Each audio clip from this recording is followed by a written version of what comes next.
தந்தை, மகன், தூய ஆவியின் பெயராலே ஆமென். இந்த திருச்சபை 3 ராஜாக்களுடைய திருநாள் கொண்டாடுகிறது. இந்த முதல் வாசகமும் சுவிசேஷமும் காட்டுகிறது, இயேசுவை காண்பதற்கும் காணிக்க வைப்பதற்கும் ராஜாக்கள் விலையுள்ள பொருள்களுமாய் வருகிறதாகும். இன்றைய முதல் வாசகத்தில் கடவுள் கூறுகிறது, இந்த உலகத்தில் பிரகாசமான இயேசு பிறந்திருக்கிறார். கடவுள் மகத்துவம் நம்மில் பிரகாசித்திருக்கிறது. நாம் குழந்தை இயேசுவை அன்பு செய்வோம்.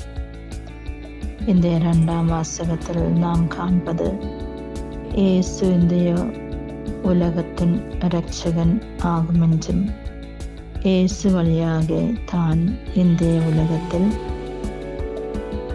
எல்லா ஜனங்களுக்கும் இரட்ச வந்தது என்றதை பற்றியாகும். இந்த சுவிசேஷத்தில் நாம் காண்பது 3 ராஜாக்கள் இயேசுவை காண்பதற்காக ஒரு நட்சத்திரம் வழி காட்டியாய் ஹெரோதஸ் ராஜாவிடத்தில் வந்து சேர்ந்தார்கள். அதன்படி ஹெரோதஸ் இயேசுவை பற்றி அறிந்தார். யூதேயுடைய ராஜாவு எங்கே பிறந்திருக்கிறது பற்றி 3 ராஜாக்கள் ஹெரோதஸிடத்தில் கேட்டார்கள். ஹெரோதஸுக்கு இயேசுவினிடத்தில் விரோதம் வந்து இயேசுவை கொல்வதற்கு மனத்தில் கருதினார். 3 ராஜாக்கள் போனார்கள். நட்சத்திரம் அவரை இயேசு பிறந்த இடத்தில் கொண்டு சென்றதும் அவர்கள் இயேசுவை சென்று கண்டு கும்பிட்டு ஆராதித்து பொன்னும் மீரையும் குந்திரிக்கவும் காணிக்க கொடுத்தார்கள். பொன்னு காணிக்க வைத்தது இயேசு ராஜாவாகையால், மீரா இயேசு இரட்சகன் ஆயதினால், குந்திரிக்கம் இயேசு தெய்வமாயதினால் தான்.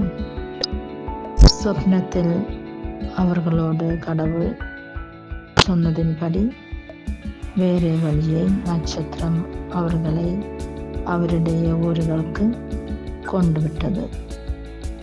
நாமும் ஒரு நட்சத்திரமாயிருந்து இயேசுவை இந்த உலகத்திற்கு காட்டிக் கொடுப்போம். ஏராளம் பேர் இயேசுவை பற்றி அறிய வேண்டும், இயேசுவில் விசுவசிக்க வேண்டும். ஹெரோதஸ் போல் நாம் ஆகாமல் விரோதம் விட்டுவிட்டு எளிமையில் வாழ்வோம். மற்றவர்களை அங்கீகரித்தும் அவர்கள் வளருவதற்கும் நாம் அவசரம் கொடுக்க வேண்டும்.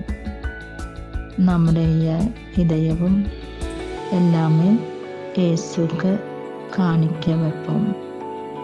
இயேசுவிடத்தில் நாம் போக வேண்டும். இயேசு நம்மிடத்தில் வாழ வேண்டும். அப்படியானால் நம்முடைய திண்மங்களை விட்டுவிட்டு புதிய வழியில், நன்மையுடைய வழியை நாம் செல்லுவோம். இயேசுவை தெய்வமாயும் இரட்சகனாயும் ராஜாவாயும் விசுவசித்து இயேசுவை அனுகரித்து வாழுவோம். அப்படி ஏராளம் ஆத்மாக்களை பரலோகத்திற்காக கொடுப்போம். கடவுள் நம் ஒவ்வொருவரையும் அனுகிரகிக்கட்டும்.